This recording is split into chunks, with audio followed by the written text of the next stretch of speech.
Hello students, welcome to my channel Gyan गणित।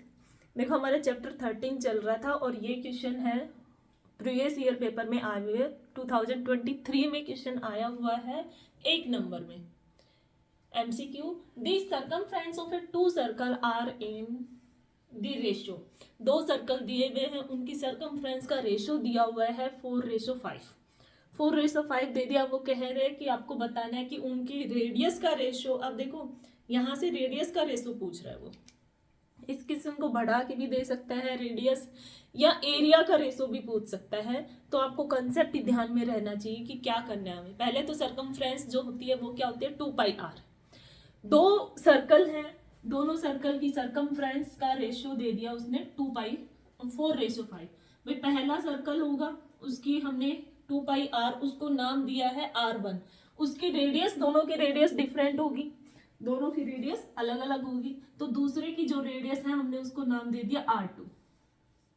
ठीक है, यहां से इसका रेशियो दिया है 4:5। 4:5। अब देखो 2πr, 2 कैंसिल हो जाएगा, पाई पाई कैंसिल हो जाएगा। ये रेशियो आपके पास आएगा रेडियई का निकल के। यहाँ पे वैल्यू डालने की जरूरत नहीं है, 2π से 2π कैंसिल कर दो। r सिर्फ रेडियस बचेगी, r1 और r2। उनका रेशियो कितना आ गया, 4:5। अब इसमें सिर्फ ऑप्शन में यही दिया हुआ है, सिर्फ रेडियस का रेशियो पूछ रहे हैं। तो r1 और r2 का रेशियो क्या हो जाएगा, 4:5। अब यहां से आपके पास एक नया क्वेश्चन भी बन सकता है कि वो एरिया का रेशियो बताओ। एरिया का रेशियो। अब यहां से आपको क्या करना है, एक ये कंसेप्ट भी आपको याद रखना है, डायरेक्ट याद रख लेना, उसको कोई सोल्व करके देखने की जरूरत नहीं है। अगर आपके पास रेडियस दे दी, अगर आपके पास रेडियस दी हुई है और वो सर्कमफ्रेंस का रेशियो पूछता है, तो वही रेशियो क्या हो जाएगा, वही रेशियो क्या हो जाएगा, सर्कमफ्रेंस। अब देखो यहाँ पे सर्कमफ्रेंस का रेशियो कितना है, 4:5। तो रेडियस का रेशियो भी कितना आ गया, 4:5। लेकिन यहाँ पे एरिया का रेशियो क्या होगा, एरिया पहले वाले सर्कल का एरिया पाई आर स्क्वायर होगा, तो r1, और दूसरे वाले का r2 स्क्वायर। पाई से पाई कैंसिल, r1 और r2। r क्या होगा, पहला 4 और दूसरा 5, तो 4 का स्क्वायर अपॉन 5 का स्क्वायर, 15 रेशो कितना आ गया, 15:25। अब आपको ये कंसेप्ट ध्यान में रखना है, जब आपके पास सर्कमफ्रेंस दे रखी है और सीधे रेशियो पूछ ले, एरिया का रेशियो, तो क्या कर दोगे आप, उसका क्या कर दोगे, स्क्वायर करके लिख दोगे। ठीक है, स्क्वायर करके आप लिख दोगे। अगर यहां से एरिया दिया हुआ हो, एरिया दिया हो और आपसे एरिया का रेशियो दे दे और वहां से रेडियस पूछे या सर्कमफ्रेंस कर दे, तो आप उसका क्या कर दो, स्क्वायर रूट कर दो। ठीक है, बिल्कुल इजी क्वेश्चन है, 1 नंबर में आया।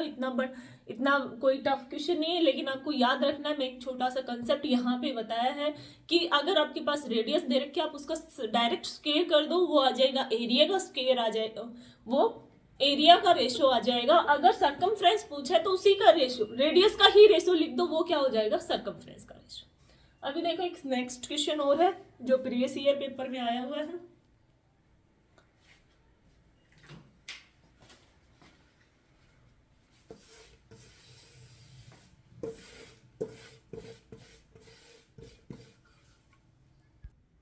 देखो ये क्वेश्चन भी 2023 में आया हुआ है।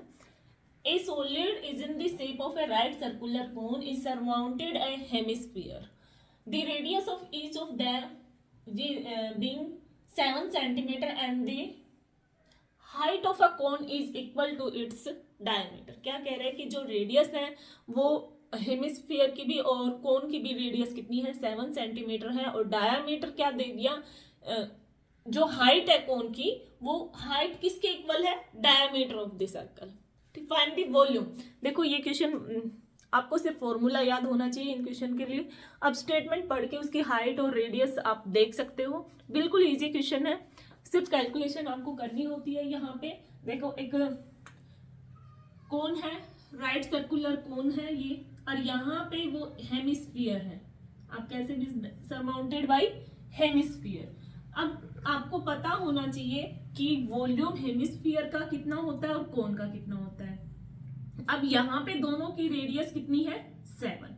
अब ये कह रहे हैं कि यहाँ पे इसके डायमीटर क्या होगी, डायमीटर ऑफ सर्कल क्या हो जाएगी 14 सेंटीमीटर। तो हाइट ऑफ कोन क्या कह रहे हैं कि इसके डायमीटर के इक्वल है, तो यहां से इसकी हाइट कितनी हो जाएगी 14 centimetre.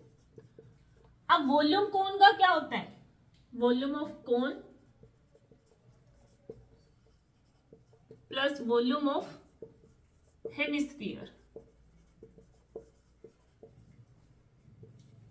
1/3 pi r square h, और यहां पे क्या हो जाएगा 2/3 पाई आर क्यूब। 2 पाई, देखो आपको सिर्फ फॉर्मूला याद होना चाहिए, अगर आप फॉर्मूला भी लिख देते हो तो भी आपको मार्क्स मिल जाते हैं।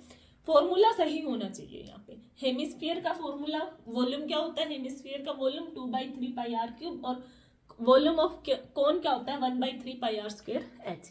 अब इस पे वैल्यू डाल दूं, यहाँ से पहले मैं कॉमन निकाल लेती हूँ, 1/3 पाई आर स्क्वायर कॉमन निकाल लिया, यहाँ पे बचा एच और इधर 2r। भाई आर स्क्वायर बाहर निकला, एक ही आर बचेगा, वैल्यू डाल दो 1/3 पाई की वैल्यू 22/7, आर 7 × 7, एच कितना है 14 और 2 × 7। अब आप इसको सोल्व कर लोगे 22 × 7 और यहां से ये हो जाएगा 14 + 14 28। अब आप इसको सोल्व करके इसका आंसर लिख दोगे। बिल्कुल इजी है। देखो इतने इजी पेपर आए हुए हैं, इतने इजी क्वेश्चन आए हुए हैं प्रीवियस ईयर पेपर में, तो पेपर टफ नहीं आता है। आपको बिल्कुल प्रेजेंस ऑफ माइंड से हर स्टेटमेंट को पढ़ना होता है और क्वेश्चन को करना होता है। करते टाइम लिखते टाइम हर एक चीजों को बड़ा ध्यान से करना होता है। ठीक है, क्वेश्चन पेपर बिल्कुल इजी आता है, उससे कोई डरने की जरूरत नहीं है कि पेपर बहुत हार्ड आएगा ये होगा। तो कुछ क्वेश्चन आते हैं, 1-2 क्वेश्चन होंगे जो हार्ड आते हैं, वो आउट ऑफ सिलेबस कुछ नहीं होता, सिर्फ क्या होता है स्टेटमेंट। अब आपके एनसीईआरटी बुक में ऐसा कुछ कोई क्वेश्चन नहीं दे रखा जिसकी हाइट है इक्वल टू डायमीटर, सिर्फ स्टेटमेंट थोड़ी सी चेंज हो जाती है। इसका मतलब ये नहीं है कि आउट ऑफ बुक है, आउट ऑफ सिलेबस है। आउट ऑफ सिलेबस नहीं होता, लेकिन सिर्फ बस वो क्या करते हैं कि जो ये नंबर्स रेडियस होती है, डायमीटर होती है, या कुछ भी जो भी डायमेंशन होते हैं उनको थोड़ा सा चेंज कर देते हैं। आगे और क्वेश्चन होंगे, हम बाकी और सारे क्वेश्चन करेंगे प्रीवियस ईयर पेपर भी। ठीक है, अभी के लिए इतना ही। अगर क्वेश्चन आपको समझ आए हो, अच्छे लगे तो वीडियो को लाइक और शेयर जरूर।